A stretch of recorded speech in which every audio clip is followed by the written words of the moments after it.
I'm Jono. And I'm Ian, and we're Gearheads with Competitive Cyclists. Welcome to the 2023 Road Bike Guide. And this is the Specialized Aethos. So what is this bike good at?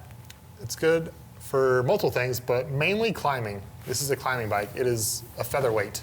It's not even technically UCI-legal. That's what they say, yeah. Because it's too light. It's too light to be legal. They would just have to add weight to it to make it UCI-legal to race in the Tour de France and stuff like that. Then it doesn't make any sense, so they just race the tarmac or the other bikes that they have available to them. This is what you want if you're doing your Everest challenge, right? Like you're just climbing all day. This is the Everesting bike. Yeah. It has some good qualities that help you get down the hill as well as get up it. I mean, it does. It's still stiff. Like you're still able to put down the power. Somehow it does it all. Yeah, and you can you can descend on it really well. It's not aero.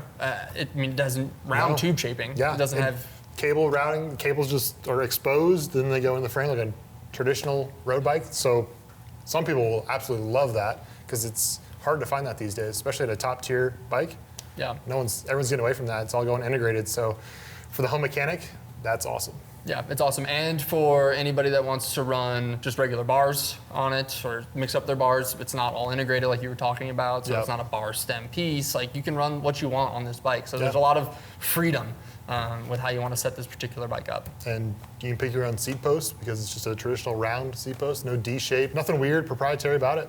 Yeah, so I mean, it's a traditional bike, but with advanced technologies. That makes it super light. Yeah, and it comes in an S-Works build and then non-S-Works. So if you want the lightest of the light, you're gonna want the S-Works. And they claim 585 grams for the frame on a 56. On a 56 centimeter, and this is a 52, so this is probably even lighter than that.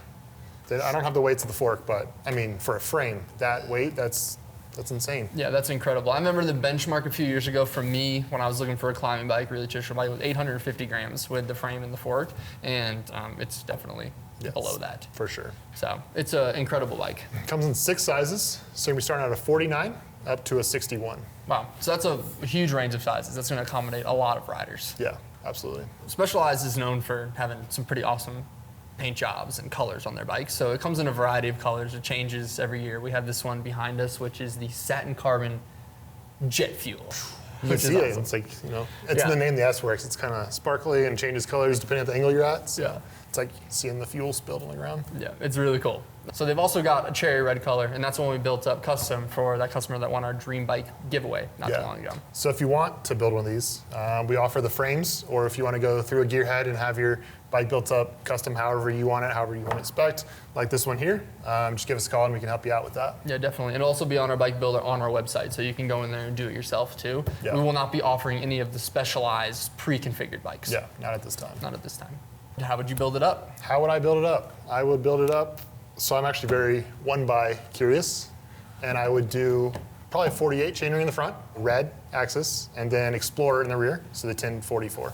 I think you swayed me. I was thinking about some like campy setup or something like that. I think it would be really cool, but I think I'd go one by. I have one by on another one of my bikes that isn't like an all-out climbing bike, and I did it to make the bike a little bit lighter.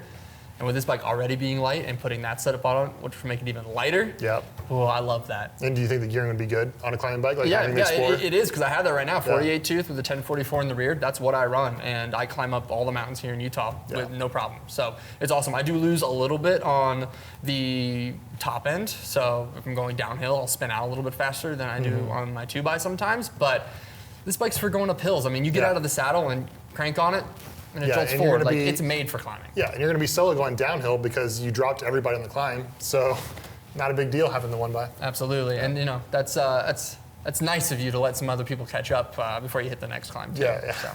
So the cables route pretty easily. There's no internal cockpit, so it's just going to run into the down tube and then straight to the brake. Straight to the brakes. Yeah. Cool. And then anything that's non-S-Works for mechanical, they just have a little port in the frame that you can just put them in there. It has cable stops and just run it mechanical like you would. Yeah. Nice. That's pretty simple. Yeah. It's kind of nice that not everything is all integrated on this particular bike. Yeah. And also threaded bottom bracket, BSA. Yeah. Perfect bike for the traditionalist. Yeah. It's kind of wild that it's so light, but it's such a traditional bike. Yeah. Who's this bike for? This bike's for climbers. People Only that climbers? live in a climbing place. I mean, you could ride it obviously anywhere you want to, but it's made for climbing up mountains. Okay. That's what this bike was designed for. So are there other options on our website that would be similar to the Aethos? Yeah, maybe not quite as light, but very similar. So the Ridley Helium would be a good one. Beyond that, I would say the Cervelo R5. It's gonna be a great option. That one is UCI-legal, so if you're racing, you probably want to go that route. If you're, racing in the U.S., I would say people might give you a hard time if you're winning races on that bike. I think there You might be mean you some- shouldn't race in an amateur race? Ooh, I don't that's a know. hot take. Let us know in the comments. Is that? Yeah. Would you race this? Is that shunned upon? Yeah. Would you do a hill climb on that? I mean, that's I think you should. yeah. I think It's the so. bike for it. And then the Bianchi Specialissima. Yes. That's another Cannot option. forget about That's very the similar. Italian option there. The Italian option. Yep. How light is this bike? We should find out. We should. We have a scale back here, and we're gonna weigh it. I'm gonna guess. It's gotta be light, man. Leave it down in the comments. What do you think it weighs? It's gotta be in the 14s. Yeah, we should probably give them a little bit of the spec on it. What is it? Red axis, no pedals, Yeah. no water bottle cages, no mount, NV cockpit, NV cockpit, all carbon. I'm gonna go with 15 pounds. NV 3.4s. What did you say? I said somewhere in the 14s. I'm gonna say just 14 flat. 14 pounds, 11 ounces. She light. I was a little too high. All right, so if you are into climbing, this is probably the bike for you. Yep. If you're not into climbing, we have 4 other videos. We break it down to our top picks of 2023. So you can check those videos out in the description below. And if you have more questions about this bike or any other bike, reach out to our Gearheads. Yeah, reach out to our Gearheads. They can put a custom build together for you. Yep. That'd be cool. If you have questions that you want to leave down in the comments, that'd be great. Make sure you like this video and subscribe to our channel. Yeah, we'll see you out on the road.